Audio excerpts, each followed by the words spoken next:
عزیزان ملت اسلامیہ، پیارے نبی سرور کونین صلی اللہ علیہ وسلم کا مبارک دور ہے، اور فطرانے کے غلے کے لیے حضرت فاروق اعظم رضی اللہ تعالیٰ عنہ کو پیارے نبی نے مقرر فرمایا کہ تم اس کی رکھوالی کرو۔ فاروق اعظم رات بھر رکھوالی کرتے ہیں، جب آخری وقت میں جاتے ہیں تو کوئی شخص آیا، بورے میں وہ غلہ کو اس غلے کو کسنے لگا، چوری کرنے لگا۔ حضرت فاروق اعظم نے اسے پکڑ لیا اور فرمایا تمہیں پیارے آقا کی بارگاہ میں کل پیش کروں گا، صبح میں پیش کروں گا۔ وہ شخص رونے لگا، گر گرانے لگا، کہنے لگا کہ میں غریب ہوں، مجھے چھوڑ دیا جائے۔ فاروق اعظم کو رحم آ گیا، آپ نے پہلے دن اسے آزاد کر دیا، چھوڑ دیا۔ پیارے نبی صبح میں آ کر فرماتے ہیں اے عمر، تمہارا رات کا وہ ساتھی کہاں ہے، تمہارا وہ چور کہاں ہے؟ پیارے نبی نے ارشاد فرمایا، پیارے نبی سے حضرت فاروق اعظم فرماتے ہیں کہ اس کو میں نے چھوڑ دیا، وہ رونے لگا، گر گرانے لگا۔ پیارے نبی نے ارشاد فرمایا کہ وہ جھوٹا ہے،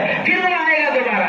ایسا ہی ہوا، پھر رات کا کوئی حصہ گزرا تو وہ چور آیا اور غلہ کو بھرنے لگا۔ اللہ اکبر۔ پھر فاروق اعظم رضی اللہ تعالیٰ عنہ نے اسے پکڑ لیا اور فرماتے ہیں کہ تجھے پیارے نبی کی بارگاہ میں صبح میں لے جاؤں گا۔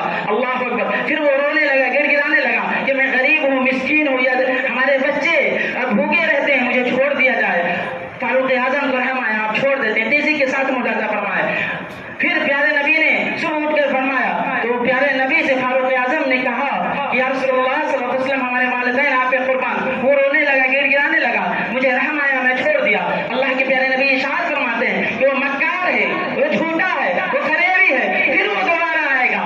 اللہ اکبر۔ پھر تیسرے دن ایسا ہی ہوا، فاروق اعظم نے پکڑا اسے فاروق اعظم اس سے فرماتے ہیں کہ تجھے پیارے نبی کی بارگاہ میں صبح میں لے جاؤں گا۔ وہ اور رونے لگا، گر گرانے لگا، کہنے لگا کہ مجھے چھوڑ دو، میں تمہیں ایک وظیفہ بتا دیتا ہوں جو تیرے کام آئے گا۔ اللہ اکبر۔ اس نے کہا کہ تم آیت الکرسی کو اگر سوتے وقت پڑھ لو تو اللہ تبارک و تعالیٰ تیرے لیے فرشتوں کی جماعت کو مقرر فرما دے گا جو رات بھر تیری عبادت تیری حفاظت کرتا رہے گا۔ اللہ اکبر۔ پیارے نبی کو یہ بات بتائی گئی تو پیارے نبی نے ارشاد فرمایا کہ وہ سچ بولا ہے لیکن وہ انسان جھوٹا ہے۔ اللہ اکبر۔ پیارے نبی نے ارشاد فرمایا کہ تم نے پہچانا اسے، وہ کون تھا؟ اللہ اکبر۔ فاروق اعظم فرماتے ہیں حبیبی یا رسول اللہ صلی اللہ علیہ وسلم، میں نہیں پہچان سکا۔ اللہ کے پیارے نبی ارشاد فرماتے ہیں کہ وہ ابلیس لعین تھا، چور بن کر آیا تھا۔ اللہ اکبر۔ اور اس نے جو کچھ بتایا وہ صحیح بتایا ہے۔ اگر تم آیت الکرسی کی تلاوت کر کے سو جاؤ گے تو اللہ کی طرف سے کچھ فرشتے مقرر ہو جائیں گے جو تیری حفاظت رات بھر کرتے رہیں گے۔ اللہ اکبر۔ عزیزان ملت اسلامیہ، آپ کسی بھی مقام پر جائیں، آپ کو ڈر لگے، آپ کو فکر ہو تو آپ یقیناً آیت الکرسی کی تلاوت کر کے دم کر لیں، یقیناً آپ کو کوئی موذی جانور تکلیف نہیں پہنچا سکتا ہے۔ دنیا کا بڑا سے بڑا طاقتور آپ کو تکلیف نہیں پہنچا سکتا۔ قرآن میں یہ تاثیر ہے۔ عزیزان ملت اسلامیہ، قرآن کا مقام بہت ہی بلند و بالا ہے۔ قرآن کی عظمت کو سلام، قرآن کی رفعت کو سلام۔ اللہ تبارک و تعالیٰ کا بے شمار احسان و کرم ہے، احسان کرم اور فضل عظیم ہے کہ اس نے پیارے آقا نبی کریم صلی اللہ علیہ وسلم کے ذریعے سے ہم علماء مصطفیٰ کو قرآن جیسی نعمت سے نوازا ہے۔ عزیزان ملت اسلامیہ، حضرت عبداللہ بن مبارک ایک بہت بڑے بزرگ گزرے ہیں جن کا بیان ہے کہ آپ حج کرنے کے لیے کعبہ معظمہ میں پہنچتے ہیں۔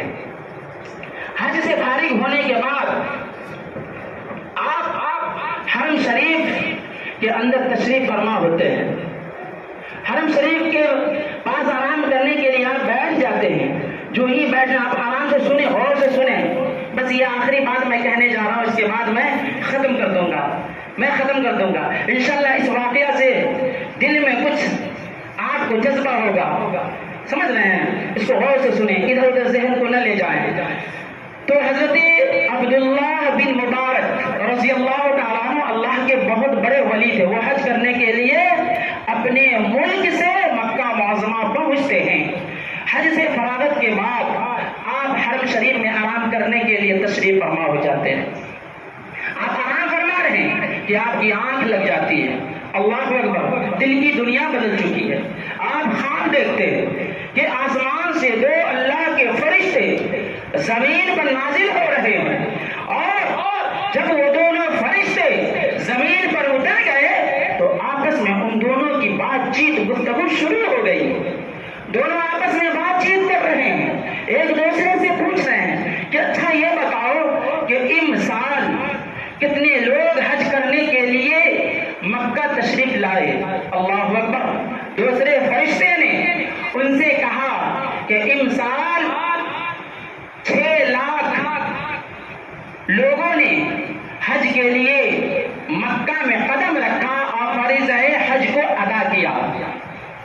لیکن دوسرے نے کہا کہ کسی کا حج قبول ہی نہیں ہوا. اللہ اکبر.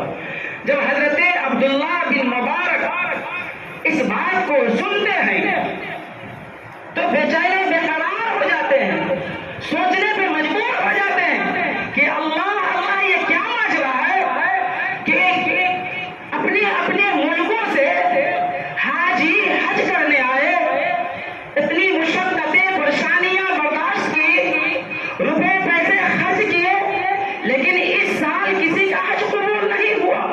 تعجب کی بات ہے, ابھی یہ سوچ ہی رہے تھے کہ دونوں فرشتے کی بات چالو ہے.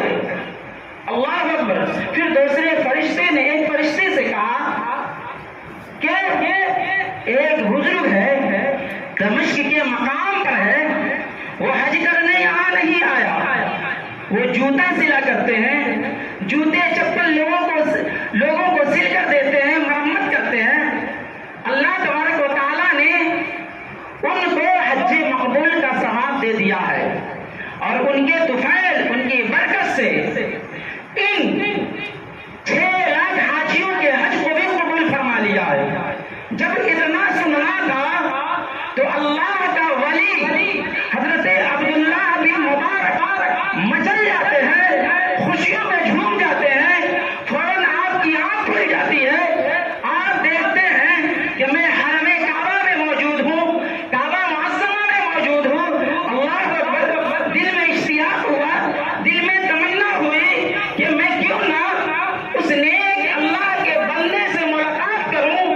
آپ نے فوراً سفر کا ارادہ فرما لیا اور اس اللہ کے نیک بندے سے ملنے کا ارادہ فرما کر سفر شروع کر دیا.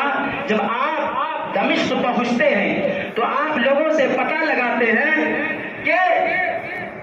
کہ علی, وہ اللہ کے نیک بندے جن کا نام تھا علی ابن الموافق, یاد کر لیں, تو وہ اللہ کے نیک بندے یعنی حضرت عبداللہ بن مبارک دمشق پہنچ کر حضرت علی ابن موافق, وہ علی نہیں ہے حضور صلی اللہ علیہ وسلم کے داماد, وہ علی نہیں, یہ دوسرے علی ہیں.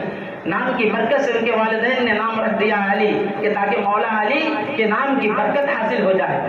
تو حضرت عبداللہ بن مبارک نے علی بن الموافق کے بارے میں پتہ لگایا.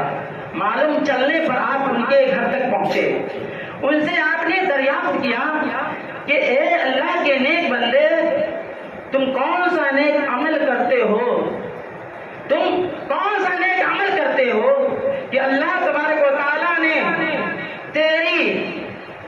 تیرے برکت سے تیرے طفیل 6 لاکھ حاجیوں کے حج کو قبول فرما لیا. اتنا سننا تھا کہ آپ بے ہوش ہو جاتے ہیں, زمین پر گر جاتے ہیں. اللہ اکبر. وہ پھر اٹھ کر جب ہوش آیا, لوگ بتاتے ہیں جب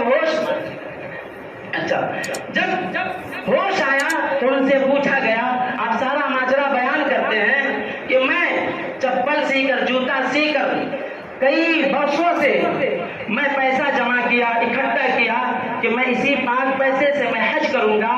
جب 300 درہم جمع ہو گئے تو 30 سال کی مدت کے بعد میں نے ارادہ کیا کہ میں اب حج کر لوں. اللہ اکبر. بس دل تھام کے آپ سنیں. تو حضرت علی بن موافق فرماتے ہیں کہ کوئی بات نہیں ہے. جب میں حج کا ارادہ کیا تو جب قریب آیا وقت, ایک دن باقی رہ گیا, تو میری بیوی حاملہ تھی اور پڑوس میں ایک گھر تھا, اس کے یہاں گوشت بن رہا تھا. گوشت کی خوشبو جب میرے گھر تک پہنچی تو میری بیوی جو حاملہ تھی اس نے مجھ سے کہا, التجا کی کہ آج مجھے گوشت کھانے کی تمنا ہے, مجھے کہیں سے گوشت کھلا دو. اللہ اکبر. حضرت علی ابن موافق اس پڑوس کے گھر گئے اور ان سے سارا ماجرا کہا کہ میری بیوی حاملہ ہے اور اس کی تمنا ہے کہ میں گوشت کھاؤں, لہذا تم کچھ گوشت دے دو تاکہ میں اپنی بیوی کی آرزو, ان کی تمنا کو پورا کر دوں. اللہ اکبر. جو ہی سننا تھا کہ اس